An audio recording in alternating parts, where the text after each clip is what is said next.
नमस्कार जनसंवाद में आपका स्वागत है दोस्तों। आज गया है 24 नवंबर। फटाफट ब्रेकिंग न्यूज निकल के आ रही है, करके आपको विस्तार से बताएंगे। तो दोस्तों, सीज फायर के ऐलान के बाद इराक के इस्लामिक प्रतिरोध ग्रुप ने एक बार फिर मध्य एशिया में अमेरिका के इरबिल सैन्य अड्डे पर किया ड्रोन से भीषण अटैक, कई सैनिकों की मौत। इराक में बड़ी अपडेट निकल के आई। सीज फायर के ऐलान के बाद अब अमेरिकी ठिकानों पर हो रहे हमले, अमेरिका को अपने देश से निकालने की उठी मांग। दूसरी बड़ी अपडेट निकल के आई है। हमास और पैलेस्टाइन रेजिस्टेंट लड़ाकों ने अल जैतून, अल ताल, अल हवा, अल सती, शेख रंडावा समेत कई इलाकों में कई सैनिकों को बनाया निशाना। फिलहाल आज सीज फायर, कल सीज फायर पूरी तरीके से खत्म, आज हो सकती है रिहाई। तीसरी खबर में आपको बताएंगे दोस्तों, जहां मुस्लिम देशों ने कर दी चढ़ाई, कतर ने कर दिया बड़ा ऐलान। कतर ने कहा पूरी तरीके से हम करेंगे इमारतों का पुनर्निर्माण और गाजा में घरों के निर्माण करेंगे। कतर ने बड़े पैमाने पर आर्थिक बजट का किया ऐलान। वहीं अब 10 नए बंधक छोड़ने के एक दिन नया ऑफर आया है, बताएंगे इस नए ऑफर के बारे में भी।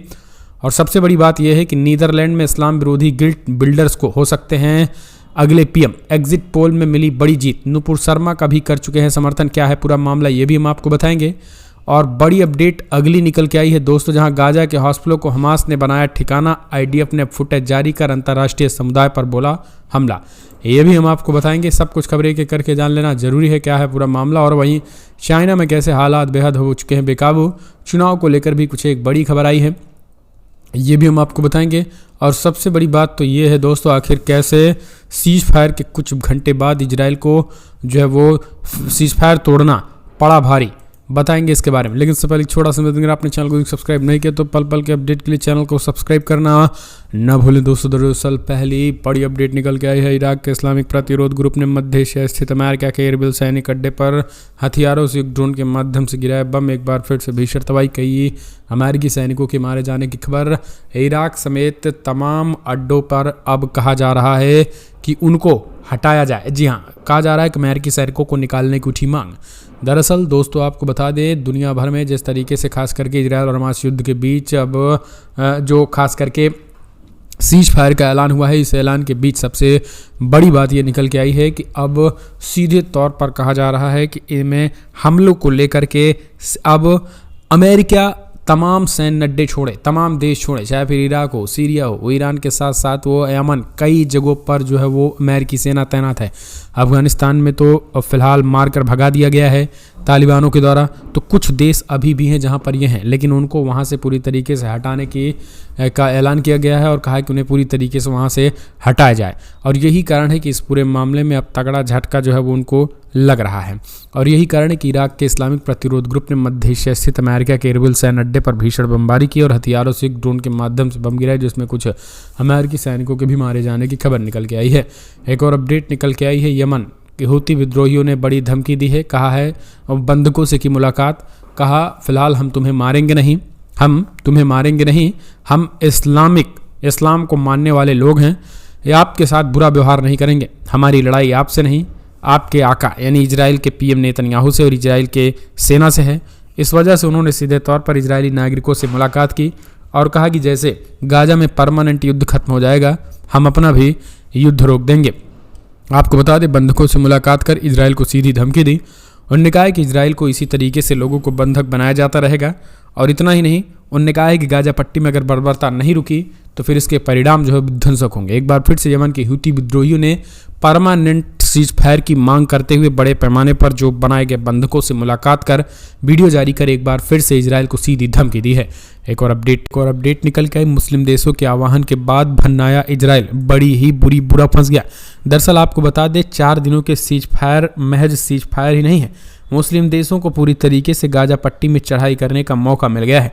आपको बता दें, इसी 4 दिनों के सीज फायर में मुस्लिम देशों ने सीधे तौर पर गाजा पट्टी में राहत सामग्री के साथ साथ बड़े पैमाने पर फील्ड हॉस्पिटलों को भी तैयार करने की तैयारी तेज कर दी है।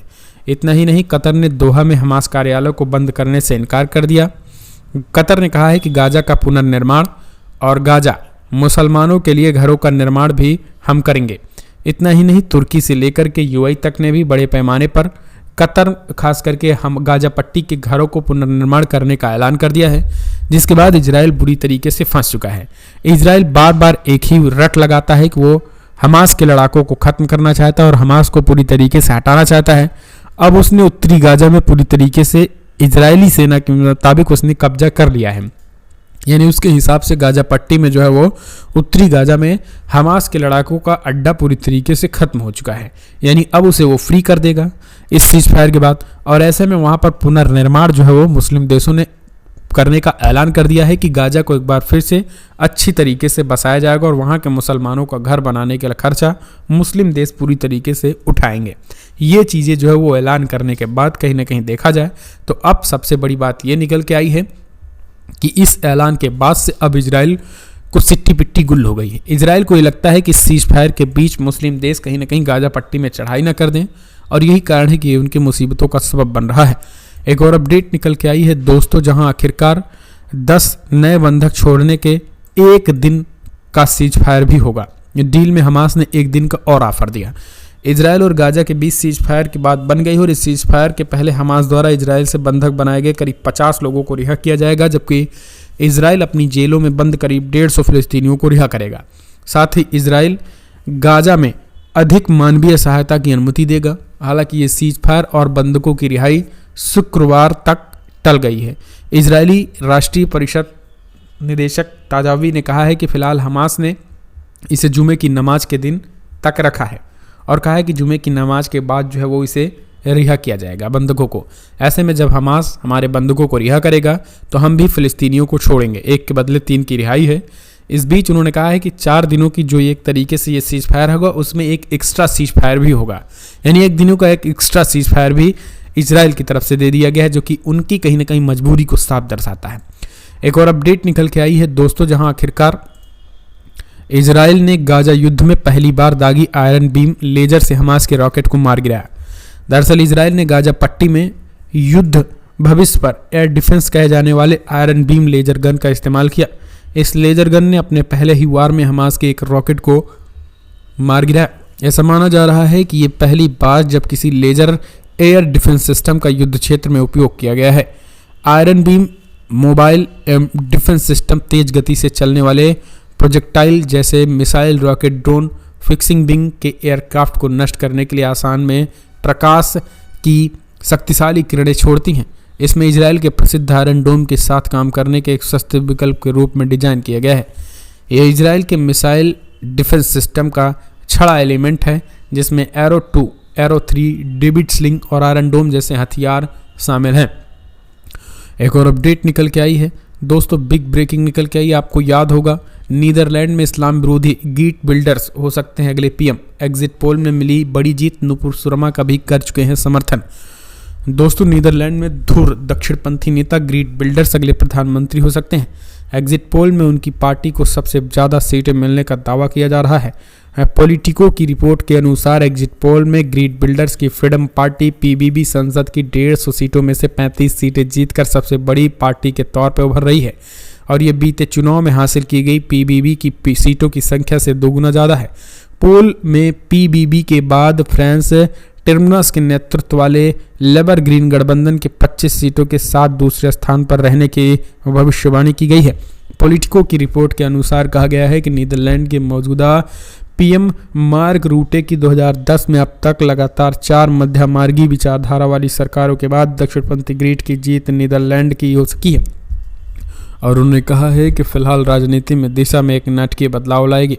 ग्रीट 35 सीटें जीतने में कामयाब हुए तो पीएम पद के सबसे बड़े दावेदार होंगे। हालांकि वो इस्लाम विरोधी माने जाते हैं और धुर दक्षिणपंथी नेता माने जाते हैं। एक और अपडेट निकल के आई है, गाजा के हॉस्पिटलों को हमास ने बनाया ठिकाना। अल शिफा हॉस्पिटल का फुटेज जो है वो जारी करके इजरायली सेना ने कहा कि इस तरीके से हमास ठिकाना बनाया है। हमास के लड़ाकों ने किया इनकार, कहा यह अल शिफा हॉस्पिटल का है ही नहीं। अल शिफा हॉस्पिटल में नहीं है कोई सुरंग। दरअसल 7 अक्टूबर को हमास के लड़ाके हमले किए और उसके बाद इजराइल ने गाजा पट्टी में हमला किया, फिर ग्राउंड ऑपरेशन किया। ग्राउंड ऑपरेशन में उन्होंने बड़े पैमाने पर हमले तेज किए, जिसके बाद हॉस्पिटलों पर उन्होंने कब्जा कर लिया और हॉस्पिटलों को निशाना बनाया, मरीजों को निशाना बनाया। इतना ही नहीं, एम्बुलेंसेस को निशाना बनाया, डॉक्टरों को बंधक बनाया। अलशिफा हॉस्पिटल पे कब्जा कर लिया। अलशिफा हॉस्पिटल को चारों तरफ से घेरा, देखा, कुछ नहीं मिला। एडिटेड वीडियो बनाया, बीबीसी ने पोल खोल दी। लेकिन अब एक वीडियो फिर इजरायली डिफेंस फोर्सेस ने जारी किया है ट्विटर पे। एक्स पर उन्होंने कहा है कि ये देख लीजिए, ये हालांकि उसमें वो भारी भरकम टनल दिख रहे हैं, उनका उसमें भारी भरकम सुरंग दिख रहे हैं। उनका कहना है कि अल शिफा हॉस्पिटल के नीचे का है, जबकि हमास के लड़ाकों ने कहा है कि ये अल शिफा हॉस्पिटल के नीचे का है ही नहीं और ये किसी भी कीमत पे अल शिफा हॉस्पिटल का है ही नहीं। उन्होंने सीधे तौर पर ये चीज़ें कही और कहा है कि ये हो ही नहीं सकता, वहाँ कोई टनल है ही नहीं। हमास ने पूरी तरीके से इस चीज़ को कहने से इनकार कर दिया है। तो ये एक तरीके से इजराइल अब अपना वीडियो के जरिए झूठा प्रोपोगंडा जो है वो फैला रहा है, झूठा प्रोपोगंडा खोलने की बात कह रहा है। तो अब आप समझ सकते हैं कि किस तरीके से जो है वो ये चीज़ें देखने को मिल रही हैं। एक और अपडेट निकल के आई है दोस्तों, अगली खबर निकल के आई है, आपको बता दें, जहां आखिर इजराइल की खुफिया एजेंसी मोसाद के प्रमुख पहुंचे कतर, हमास से बंधक समझौते को आज दे रहे हैं अंतिम रूप।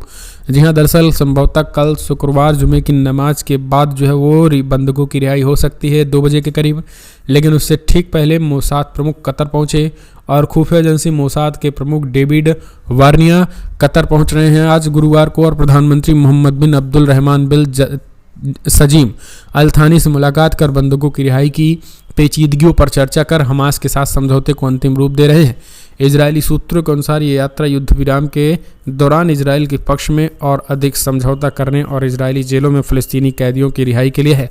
हमास 7 अक्टूबर को दक्षिणी इजराइल के अपहरणित 80 बंधकों को रिहा करेगा, जबकि इजराइल 300 फ़लस्तीनियों को रिहा करेगा और जो इजरायली जेलों में बंद हैं, यानी 50 बंधकों को हमास रिहा करेगा तो 150 के करीब जो है वो 150 के करीब जो है वो इजराइल रिहा करेगा। तो उस तरीके से चर्चा चल रही है और आज इसे अंतिम रूप दिया जा सकता है। एक और अपडेट निकल के आई है, अरब नेताओं के दौरे के तुरंत बाद आई इस्लाम के खिलाफ चीन के जुल्म की रिपोर्ट। दरअसल दोस्तों, चीन की पहचान एक एंटी मुस्लिम देश के तौर पर होती जा रही है और अभी तक शिनजियांग में भी मुसलमानों पर जुल्म ढाया गया, लेकिन आपको बता दें इसके बाहर भी उसमें मुस्लिम पहचान को मिटाने का अभियान छेड़ दिया। चीनी शासन शिनजियांग के बाहर भी मस्जिदों के बंद कर रहा है। अब तक निगजिंगजा और ग्रांसू प्रांतों में कई मस्जिदों पर ताला लगा दिया गया है। चीन अपने एंटी मुस्लिम अभियान के जरिए उनके धर्म को नियंत्रित और मस्जिदों का चीनीकरण करना चाहता है। हाल ही में गाजा युद्ध पर अरब नेताओं ने राष्ट्रपति शी जिनपिंग से मुलाकात की थी और इसके बाद एक रिपोर्ट में मामला खुलासा हुआ। चीन ने 2016 में सबसे पहले इस अभियान को शुरू किया था और जहां अब तक की रिपोर्ट्स के मुताबिक सिर्फ शिनजियांग में ही वीगर मुसलमानों पर जुल्म हो रहा था। अब प्रांत के बाहर चलाए जा रहे इस अभियान के कम्युनिस्ट देश में रहने वाले मुसलमानों की मुश्किलें और ज़्यादा बढ़ सकती हैं। एक और अपडेट निकल के आई है दोस्तों, सुरंग के अंदर एसी रूम, यह हमने आपको बताया। एक और बड़ी अपडेट निकल के आई है, जहां राम पुनियारी लेक, गोहत्ता, लब जिहाद, बुलडोजर और हलाल, अब हलाल विवाद। यूपी में सांप्रदायिकता की गहरी होती खाई, समझिए। यूपी देश का सबसे बड़ी आबादी वाला सूबा है और यूपी ने देश को सबसे ज़्यादा प्रधानमंत्री दिए। उत्तर प्रदेश 25 इजराइल पैदा कर दे, ऐसा प्रदेश है, ऐसा देश है, ऐसा प्रदेश। उत्तर प्रदेश में ही पवित्र नगरी अयोध्या है, जो कि देश की धार्मिक आधार पर ध्रुवीकृत करने के लिए चलाए गए अभियान की धुरी थी। आंदोलन राम मंदिर के नाम पर चलाया गया। अब काशी विश्वनाथ मंदिर को लेकर के राजनीति की जा रही। बीफ के मुद्दे ने पहले ही कई लोगों की जान ले ली है। अखलाक, जुनैद और रकबर खान की लिंचिंग हो गई है। उत्तर प्रदेश में आवारा मवेशियों की संख्या शायद देश के किसी भी राज्य से ज़्यादा है और वे सड़कों पर दुर्घटनाओं का सबब बने हैं और खेतों में खड़ी फसलों को चट रहे हैं। ये सब छोड़िए, अब आइए हलाल सर्टिफिकेट पे। प्रदेश में किस तरीके से धार्मिकता की खाई को मजबूत किया जा रहा हलाल सर्टिफिकेट जैसे तमाम इन प्रोपोगंडा के जरिए ये चीज़ें स्पष्ट दिखाई दे रही हैं। अब इसकी गूंज जो है वो यूपी से निकलकर बिहार तक पहुंच चुकी है। बिहार में गिरिराज सिंह ने सीएम नीतीश कुमार को चिट्ठी लिखी है और कहा कि यूपी की तरह बिहार में भी हलाल सर्टिफाइड प्रोडक्ट्स को बैन लगाया जाए। दरअसल हलाल सर्टिफाइड प्रोडक्ट्स को खास करके बड़े पैमाने पर मुसलमान लोग भी खरीदते हैं और एक तरीके से उनका पहचान होता है और इसे बंद किया जा रहा है ताकि जो मुस्लिम प्रोडक्ट, जो मुस्लिम बनाने वाले जो हलाल प्रोडक्ट जो मुसलमान खरीदते हैं या जो एक तरीके से मुसलमान व्यापारी हैं, उनके प्रोडक्ट में जो हलाल प्रोडक्ट, सर्टिफाइड प्रोडक्ट रहता है उसे बंद किया जाए। और इसमें जो है वो कई मुस्लिम संस्थाएं हलाल सर्टिफाइड करती हैं जिसमें करोड़ों रुपए लेती हैं ताकि उनकी फंडिंग बंद हो सके। अब तो ये भी आरोप लगाया जा रहा है कि जो मुस्लिम संगठन हैं जो हलाल सर्टिफाइड प्रोडक्ट्स का जो एक सर्टिफिकेट करते हैं, सर्टिफिकेशन, इस पर जो है वो उन्होंने कहा है कि उन पर भी जो है एक तरीके से ये आरोप लगाया है कि वो बड़े पैमाने पे पैसे लेते हैं और इन पैसों को आतंकियों को देते हैं। तो इस तरीके के आरोप लगाए जा रहे हैं, आप समझ सकते हैं। एक और अपडेट निकल के आई है दोस्तों, चीन में फैल रही रहस्यमयी निमोनिया, कोरोना जैसे हालात बने, WHO हो गया अलर्ट। दरअसल आपको बता दें, चीन अभी कोरोना महामारी के दर से उभरा भी नहीं था, वहाँ एक नए खतरे ने दस्तक दे दी। इन दिनों चीन में निमोनिया का प्रकोप बढ़ गया है। इस रहस्यमयी निमोनिया का शिकार स्कूली बच्चे हो रहे हैं। हालात ऐसे बनते जा रहे हैं कि जैसे कोरोना के शुरुआती समय के दौरान थे। लगातार इसके मरीजों में इजाफा हो रहे हैं। हॉस्पिटलों में मरीजों की लाइन लग रही है और एक बार फिर से वहाँ कोरोना काल की यादें ताज़ा हो गई। इस बीमारी के प्रभावित बच्चों में असामान्य लक्षण दिखाई दे रहे हैं, जैसे फेफड़ों में सूजन, तेज बुखार आना लक्षण बताए जा रहे हैं। तो चाइना में इस तरीके की चीज़ें हो रही। फिलहाल कमेंट्स माध्यम से अपने सुझाव जय हिंद जय भारत।